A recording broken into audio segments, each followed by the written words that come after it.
అసలు కొన్ని ఆటంకాలు మనకి మేలు చేస్తాయి. కాస్త ఆగితే ఆ పని ఆగిపోవడమే మంచిది.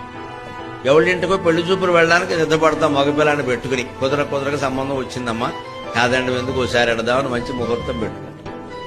అనుకోని ఆటంకం ఏదో వచ్చింది, మనకే ఏదో మైలు రావడమో ఏదో జరిగింది, లేదా వాళ్ళింటో ఏదో వచ్చింది, ఆగిపోయింది. మనం ఏమనుకుంటాం, ఏమిటో ఇన్నాళ్ళు కూడా చూస్తున్నాం, పిల్లాడికి పెళ్లి అవ్వట్లేదు, 4 ఏళ్లుగా చూస్తున్నాం సంబంధాలు, ఏదో వచ్చింది అనుకుంటే పెళ్లి చూపులకి ఇలా ఆటంకం వచ్చింది, మళ్ళీ ఎప్పుడు అవుతుందో. తర్వాత కొన్ని రోజులు గడిచిపోయిన తర్వాత ఆ పిల్ల గురించి అనుకోని మాట ఏదైనా తెలిసింది అనుకోండి, మనం ఏమనుకుంటాం, అమ్మయ్యా బతికి బయటపడ్డావరా, అందుకే వచ్చింది ఆటంకం. పెళ్లి చూపులకు వెళ్ళి ఉంటే చేసుకోక తప్పేది కాదు, పిల్ల అందంగా ఉందంటే మనవాడు మోజుపడేవాడు, అయిపోయేది పని చేసుకుని ఆ పిల్ల ఎలా చేసిందిట అని తెలిసింది అనుకో, కొంపలు అడ్డుకుపోతాయి. అంచేత పెళ్లి చూపులు రద్దవడమే మంచిదైంది. భగవంతుణ్ణి నమ్ముకున్న వాడికి అపకారం జరగదండి, అది లెక్క.